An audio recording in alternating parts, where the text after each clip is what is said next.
Don't wait it out. That's really the most important piece of advice for me. Start thinking about your patent strategy at least before you launch your product. Better even before you start fundraising. Those early days when your innovation, is still fresh and, the core ideas are crystallizing. That's kind of the prime time, to really lay the groundwork for strong patent protection, because in the end, it's always about timing, and the early bird catches the worm. This is Melanie. And this is Christian. You're listening to Follow the Gradient, the weekly podcast with actionable insights about how to build a business while staying sane.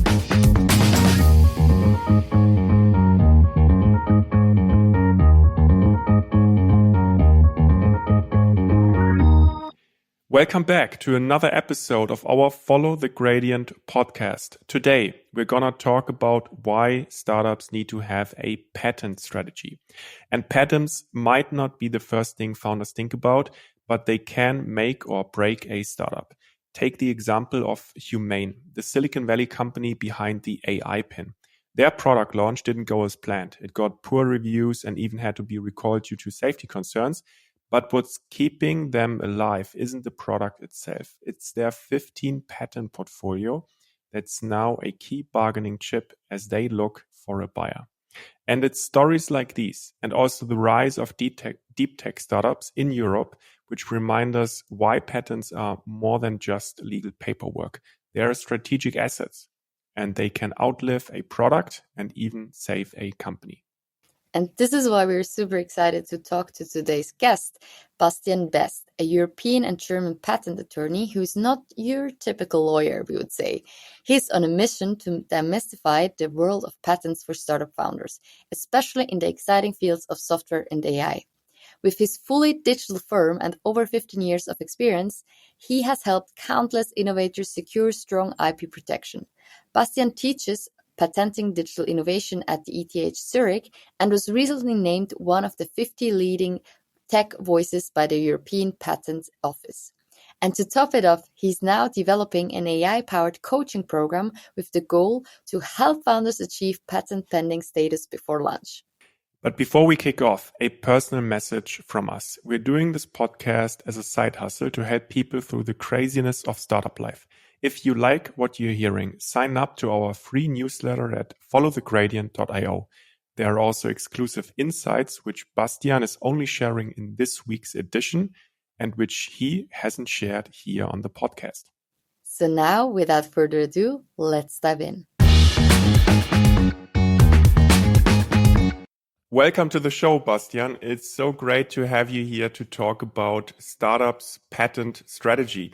And I think when we talk about building a business for the long term and with sustainable and defensible value, with our guests, which we had in the previous podcast episode, one thing came up time and again, which was patents. And I think if we start outlining this on a high level, what type of businesses are usually the ones which need to take patenting into serious consideration? That's a great question to start with. So first of all, thanks so much for having me on the show. It's really a cool podcast. I'm listening to almost every episode. So really great stuff in there. And I'm thrilled to be on the show as well today.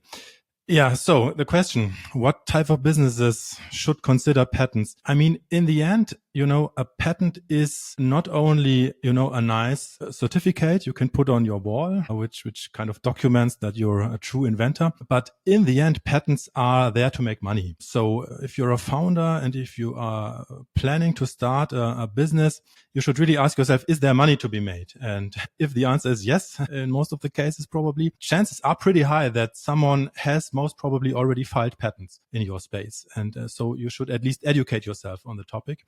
Right. And so that's the first question. Is there money to be made? Is there a business case? And the second question is there cool technology involved? So because in the end, patents protect inventions, right? And an invention always has to do with some kind of new innovative piece of technology or a new way how to do things technically. So if you have some kind of cool tech involved, chances are pretty good that you actually can get patents in the end. So those are the two first questions everyone should ask him or herself, I would say. So it does seem that it doesn't matter which industry you are. It's really other considerations that you have to make. So in every case, startups want to be successful ventures. And as any other startup, they juggle many, many priorities in the early days. So why do you think patents, often seen also as a costly luxury, are essential for startups right from the beginning and should make it to their top of their to-do list? Maybe to pick on the industry aspect you just mentioned, maybe it's important to note that there are some differences maybe from industry to industry. So certain industries are really no-brainers in terms of patents. If you are, I don't know, into robotics or medical industry, medical tech or pharmaceuticals, things like that, those are patent-heavy industries, right? And you won't be taken seriously without your own patents, basically. So that's a no-brainer in those industries. And then we have other industries, like, for example, the digital space, like cloud, AI, or the new fancy stuff we're excited about in our world today. And those are kind of new technologies, right? So there are less patents out there. People, also the patent offices around the world are kind of unsure. For example, with AI, how it fits into the old patent systems. Is it technical? Is it not? Should it be patentable? To what extent? But on the other hand, that means that there's, a lot of new land to be captured in those spaces, right? So also there it makes sense. So you were asking why or whether startups should have patents on their to-do list right from the outset. On the one hand, if you are in a new technology field like AI, for example, because of this timing aspect that you can be one of the pioneers, right? And you can claim your stake in the patent landscape. But I think the more severe reason is actually why you can't put it off is because patents are by definition, in some sense, all about who did it first, right? So, and that's a real dilemma for startup founders, because obviously as a founder, you want to go out into the world, right? You want to get feedback on your business model, on your product. You want to get the first customers as quickly as possible. But the problem is with patents, once you've described your brilliant idea publicly, it's in the public domain. And once something is public, it can no longer be patented. That's one of the ground rules of the patent systems around the world. Absolute novelty requirement. There is a famous example that even big companies can get that wrong. The interesting example for me is Apple's bounce back effect patent. So actually, of course, Apple is one of the big players, right? They have tons and tons of patents. And one of their patents was about the so-called bounce back effect. So if you, at some point in time in iOS, in your iPhone, when you were scrolling through a list of items, and when you reached the end, the items kind of stretched out and then bounced back. So, to signal to you that you've reached the end of the list now. And this was patented actually by Apple. And at some point in time, also Apple enforced their patents, right, in the big smartphone patent wars. And 10 or even 15 years later, I don't remember exactly, this patent was revoked actually in the last court instance, then after much money was given to lawyers actually to fight about these things, because Steve Jobs actually was showing this bounce back effect in the famous, iPhone reveal keynote back in, I think 2007 it was. The keynote was in January 2007. They filed the patent only 5 months later, which is too late. That's why you can't really put it off. You have to file your patents before you go public. I have a follow-up question there. How do you generally define public domain? So when I'm a startup and I have maybe 1 or 2 pilot customers with this new technology, is that then already the public domain? So once I've shown it to them and once I've tested it with them or tried out a few things, I can go back and file a patent? Yeah. So theoretically speaking, in theory, a public disclosure is every piece of information someone gets who is not bound to confidentiality. So everybody who has not signed an NDA, if you tell him or her, that would be a public disclosure in theory, right? On the other hand, there's the practical effect. You also see it with the Apple patent example. The patent was granted, right? And it was in force for 10 or 15 years because the patent examiner at the patent office didn't see it. He obviously didn't watch the keynote or whatever. So he granted the patent, right? And only when Apple used the patent to sue Motorola and Samsung and Google back in the days, they dug out the video and they then challenged the patent, right? So there's a practical aspect. What does the patent examiner know? But of course, the more people you talk to, if you imagine that you are the next unicorn and 15 years later you are making billions, maybe there is some a guy who you talked to 15 years ago and who wants to make some money off of your fame. So yeah, it's good to either have NDAs in place or generally to file the patents as early as possible. I mean, it shows with our questions that patents are not always so clear and also not always on top of mind. So what, in your experience, is the most underrated benefit of patents that founders often overlook, and how can they also leverage this? Yeah, that's a good question, because many founders, when they come to me in the first call, their question is, how quickly can we get a patent, right? And what does it cost? And in my opinion, it's a mistake to only have the granted patent in mind as the only goal, right? Because patents take quite some time to get granted, a couple of years at least, and they cost a lot of money, right? Enforcing a patent takes even more money, and you basically don't want to enforce your patents in court as a founder, as a startup, because you have other things to do than litigating in court. So what founders should really use patents for is more not for this and shield aspect, right? Not as a legal tool to sue others out of the market. That's just not useful for founders. But founders should really think about patents in terms of business assets, in terms of assets that allow you to attract cool things. So in that sense, patents can act more like a magnet to attract cool stuff. For example, funding, for example, money, right? Because if you go into a pitch in front of investors, and if there are other startups and you have imagine you have all a similar business model and the teams are cool and, the market fit looks really promising. But if one of them says, well, we have patents here, or we are patent pending, we have filed the first patent, so we have reserved our piece of the cake, so to say, and we are working on protecting our IP.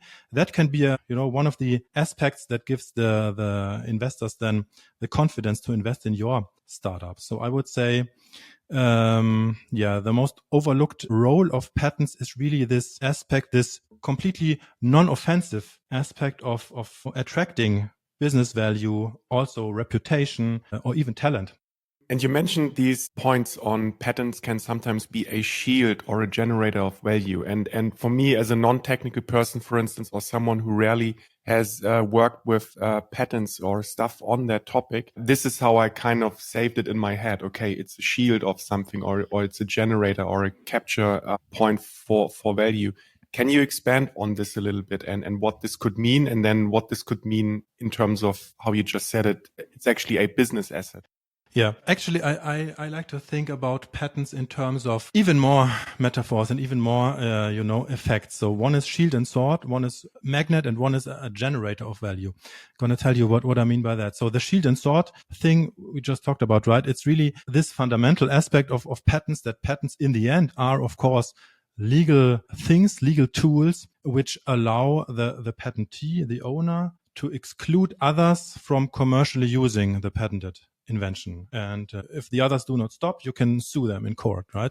That's the sword aspect, and also the shield aspect, because you shield your technology from unallowed use by others. But the trick with creating business value, again, the magnet side of things is attracting good stuff, funding, reputation. I mean, if you watch, in Germany, we have Die Höhle der Löwen, right? And I don't know, maybe 1 out of 5 founder teams there, sometimes they say, hey, and by the way, we have the patented production process or whatever.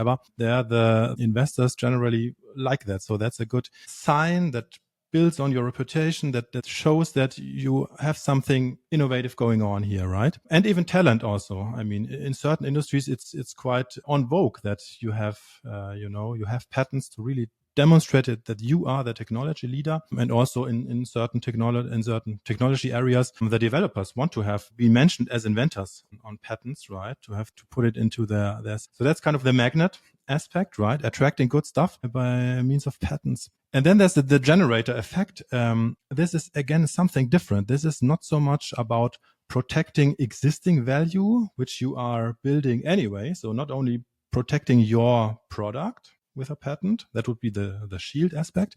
But the generator aspect is more like that patents can also generate value in themselves. And I think, Christian, you already mentioned it in the introduction, right? This example by Humane, the unicorn ex-Apple developers who branched out and tried to put a product on the market which was designed to be the next killer, basically the evolution, the next big thing after smartphones. The product didn't succeed, but they had a lot of patents and there was some cool technology involved. And so right now they are seeking buyers, and if you believe the news articles, they are considering offers in the 750 million to $1 billion range. So that's a huge price tag. Although the product didn't work out, right? The company as such went bust, but their technology is interesting and that is now sold. And that's the beauty about patents. Patents do not only capture specific products, but the technology behind them. And of course, you can, in some cases, like in that case, use the technology for in other verticals.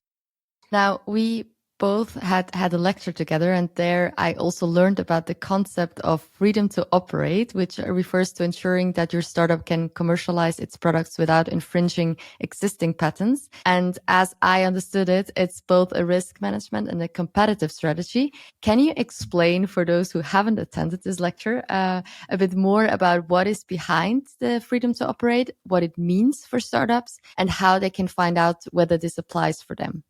Yeah, freedom to operate is a bit of a fuzzy term because in the end, there is no real freedom to operate. The nice thing about patents is that they are all public, right? And you can Google them, you can look into the official patent databases, you can look them up, and there are roughly 150 million patent documents out there. So whenever you as a founder are starting a new business and when you are entering a new market, where there is money to be made, basically you cannot enter the market without infringing a patent somewhere. There are just too many.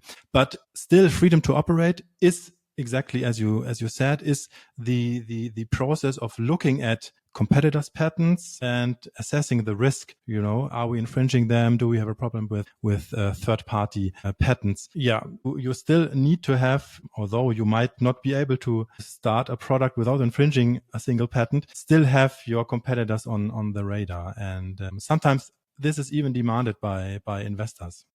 Exactly on this point, if I'm a startup, how do I do that, right? I think, go to an attorney, which is, I think, a very important option and would be interesting for us to know at what point do I really have to consult an attorney and it's really necessary to assess the risk? And at what point can I maybe simply do my own research or preliminary assessment to arrive at some form of conclusion on how the risk landscape in terms of patent infringement looks like?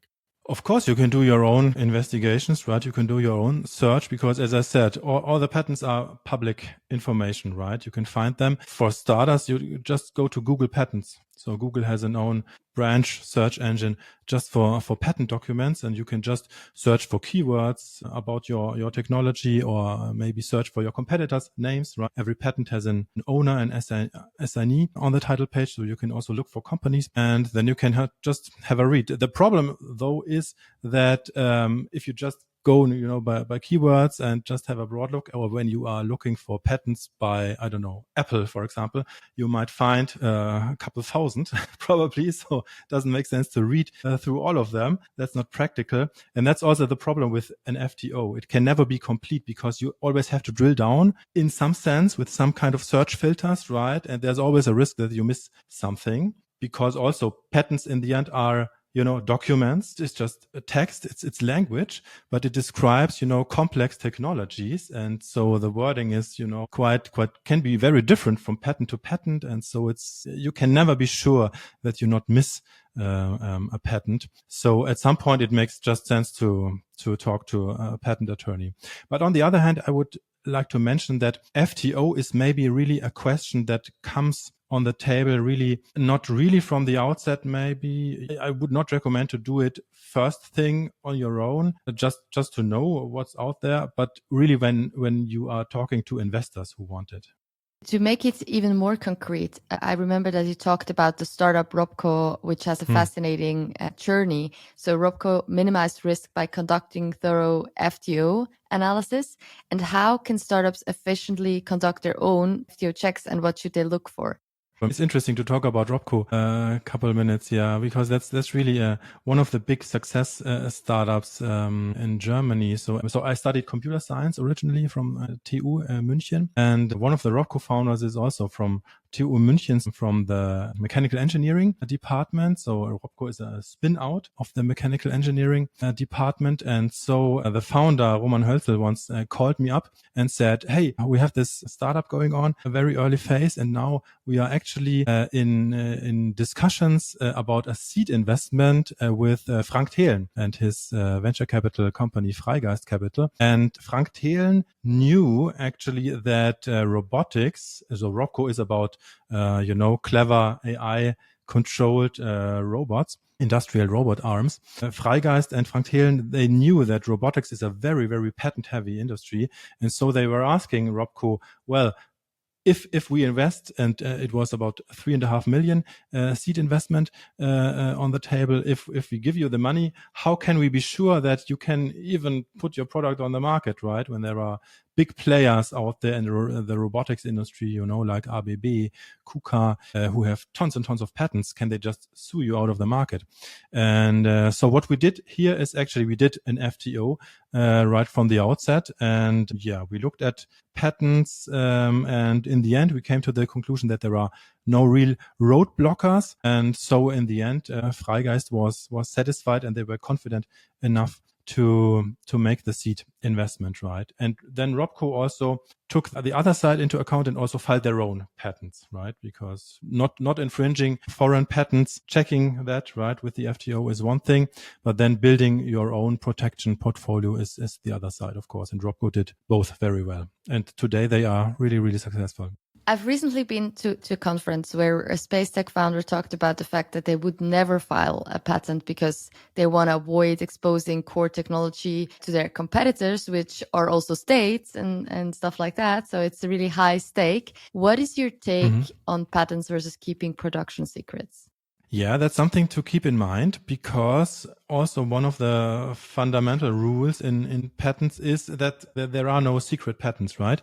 In order to get a patent granted, you have to explain in the document, which will eventually be published, at least one specific way how you can build the invention, right? How you can really put it into practice in the real world. And this has to be fairly detailed, has to be some kind of a blueprint for the average practitioner in your technical field, right? And that's what you have to put into your patent application from the outset, and then that gets published and everyone can read it at some point in time. So yes, of course, you have to make sure that you don't reveal any, company secrets. And it's a bit of a dilemma, right? I mean, from a pure patenting point of view, you would like to put as many details in the patent application as you can, to have lots of material to discuss with the patent examiner. But there might be some things which you don't want to reveal to the public. But then in the end, it's also the case that that's also what many people don't know. Patents do not protect, one product as a whole. So there is not the iPhone patent, but there are thousands of technical inventions inside the iPhone. So there are also thousands of patents which read on specific building blocks of the iPhone, right? And so the beauty of that is that you can really decide, if you have a complex product which you are developing, you can decide, okay, we have these building blocks which we want to patent and which will become public in the end. And we have these other building blocks, for example, the training data of our model, things like that in the AI space, which we want to keep secret. So in the end, it's a mix of secrets and patents most of the time.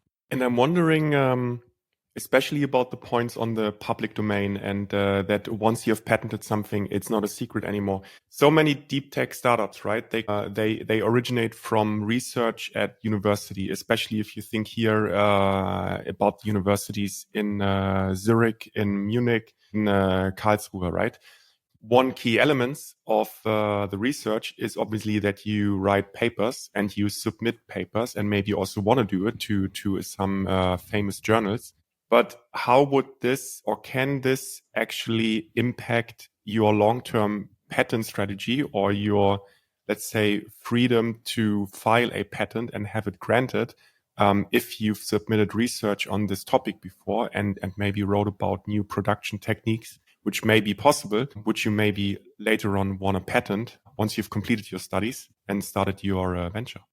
Yeah, that's a problem because, I mean, scientific articles or papers are typically very, very detailed, right? So, and if you publish it, it's in the public domain. You cannot patent it anymore. So you really have to have a process in place to file your patents before one day before the paper publication, right? And actually, I'm working with several universities, and there we have with the clients who take this seriously, we have this process in place, right? And they sometimes send me, a paper draft like 3 days before the planned publication, which is quite a challenge then. But yeah, that's what patent attorneys then do, right? And we work together very intensely and make a couple of night shifts, and then we file the patent one day before the paper publication. Ideally, I would have a little bit of more time, but it's really this timing aspect is critical. You have to file your patents before you talk in detail about your technology. With papers, it is that critical because papers are so detailed, right? It's a little bit less critical maybe with, pitch decks, things like that. So what you always can do, maybe that's also interesting for founders, you can always talk openly about, in the abstract, about the problem you are solving, right? Because what you want to patent is the solution, right? You cannot talk about the technical solution, how it works, how you are solving the problem, but you can, of course, tell the world what kind of problem you are tackling on a broader level.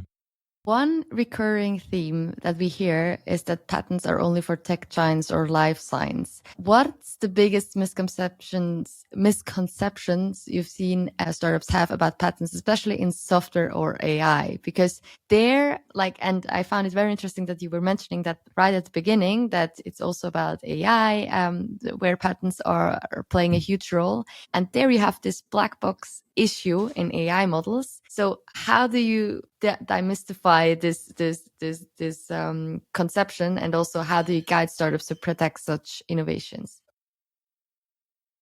So maybe I think there are at least two parts in the question, maybe. So the first part, maybe, is it just for big tech companies? What can startups even do, right, against the big players with piles of patents? Actually, it's funny with patents because it actually kind of levels out the power dynamics between startups and big companies. Because when you think about it, I mean, imagine you have a startup project. You are now founding a company and you go without patents, right? And that at some point in time, there's a big company approaching you saying, oh, well, we've heard about this product you are trying to put on the market, and we think this falls under 5 of our patents. So at least a couple. Here are 5 example patents, right? So you have to deal with that if that happens. And I mean, if you are sitting at the negotiation table with 0 patents on your side against 5 or 10 patents on the other side, that's pretty bad. You will get out of the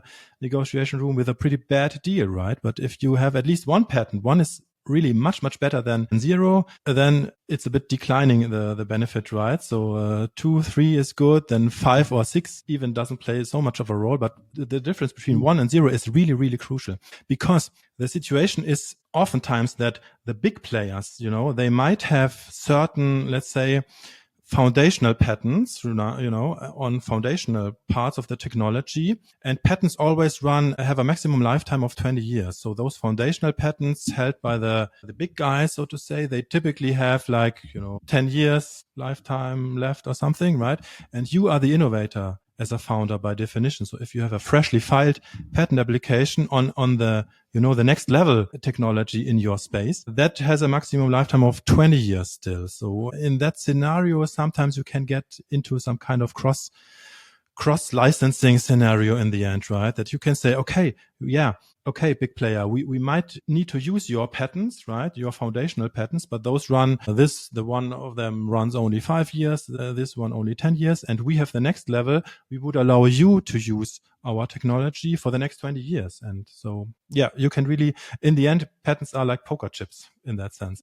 Maybe on this point, because I was recently talking to a founder about whether to focus on a rather broad patent or whether go really deep and specific. Can you explain why you would go for one strategy or for the other? In the end, if you're taking it seriously, it will be a mix, which also grows over time, right? Because also in the long run, one patent will not really cut the chase, right? It's just, yeah. One patent can always be revoked later on, or it doesn't get granted by the examiner. And so all the efforts were without success. So over time, you would typically build up at least a small patent portfolio, and that can then grow with your business, right? Because of course, I mean, you are developing your product, your developers will come up with new kinds of new clever solutions to problems that only come up, on the way. And so you typically make follow-up inventions all the time. So typically you would grow a small patent portfolio over time. Yeah. At the beginning, if you are starting out early, right, all you have is your pitch deck, right? So the first patent will probably be quite broad, and maybe the chances are even low that it will be granted in the end, but you can use it just to test the waters. You can file it, a patent on your business concept, so to say, and just to get a feeling to see what the examiner who will sit at the patent office and do a search for prior art and send you back the results and things like that. So just to test the waters. And then over time, you can get more specific and really find, the golden nuggets, which are worth protecting. Because of course, it's always kind of a dilemma, right? On the one hand, you want to have a patent which has a scope which is as broad as possible. So you want to have a big fence around your technology, so to say, right? And as big as possible. But on the other hand, it has to be novel and inventive in view of everything which is around there already. So in that sense, a small specific patent is easier to get. And yeah, that's kind of a dilemma. And typically you just grow into that over time.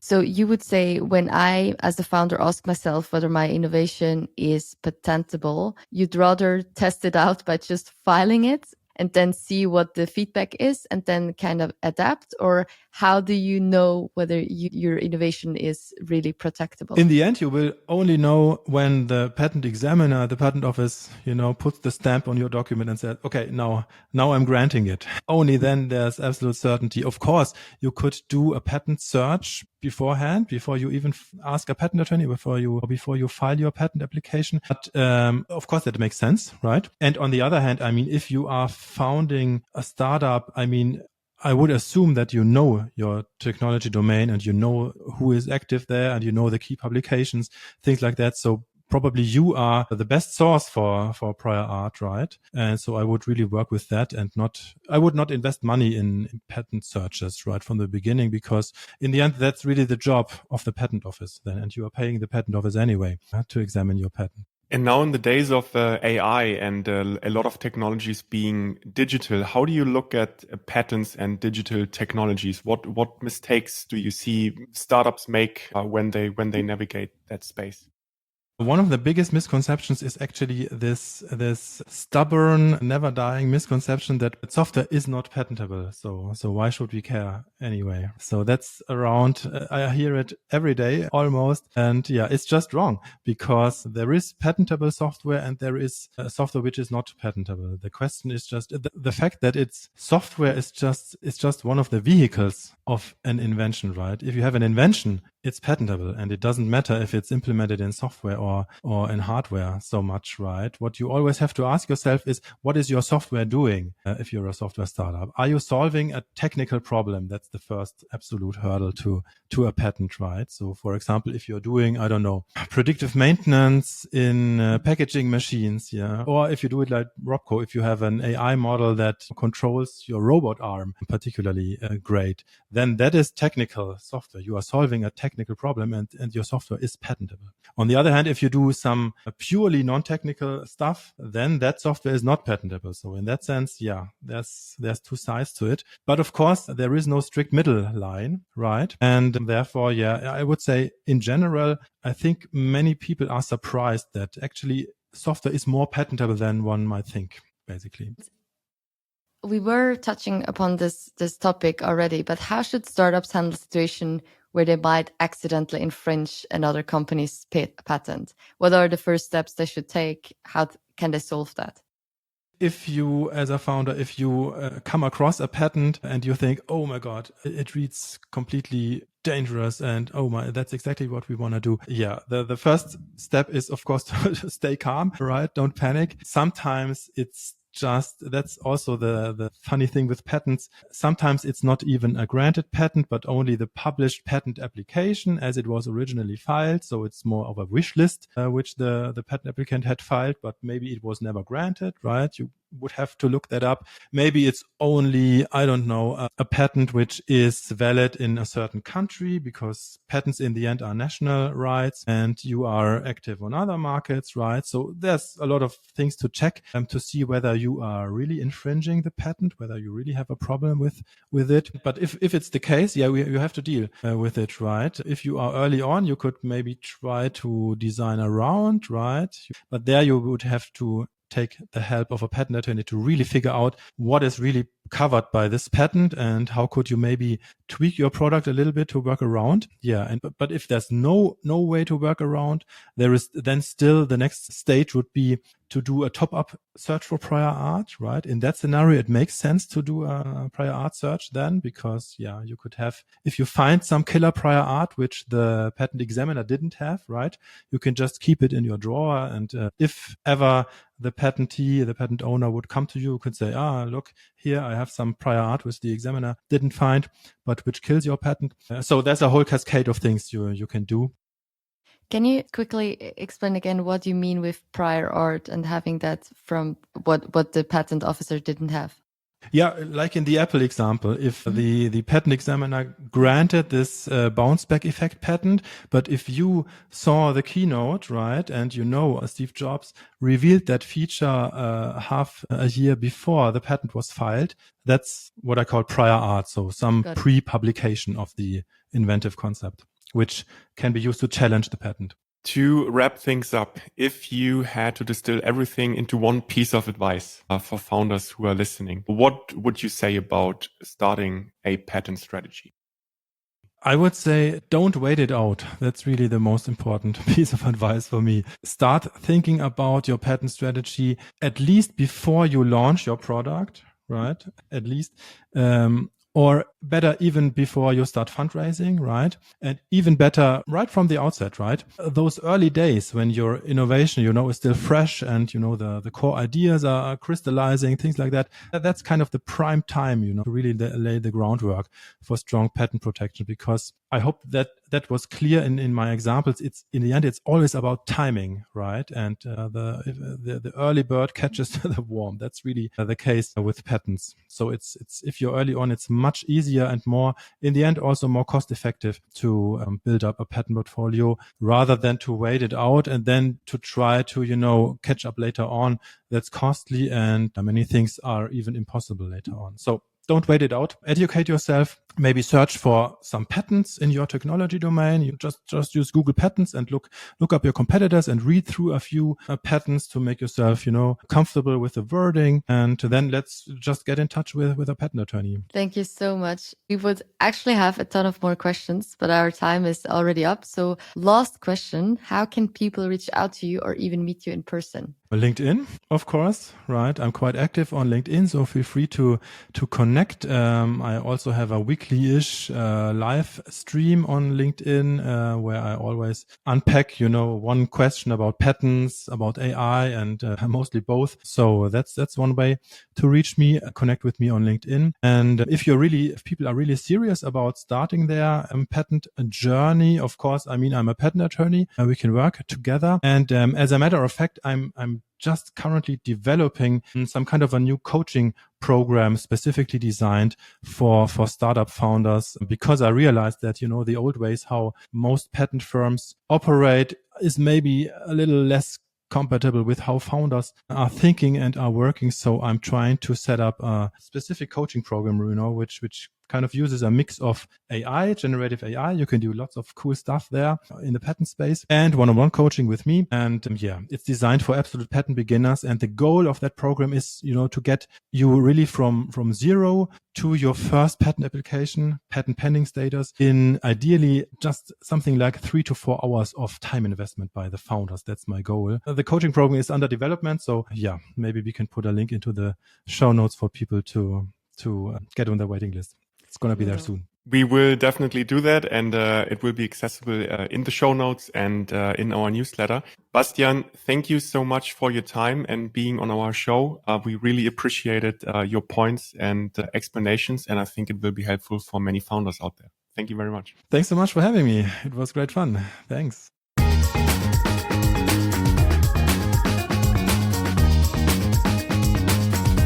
And this was another episode of our Follow the Gradient podcast. And now we would love to hear from you. How did you like it? What should we improve? Do you have any suggestions, ideas, or dream podcast guests? Please let us know. Thank you, and see you again next week.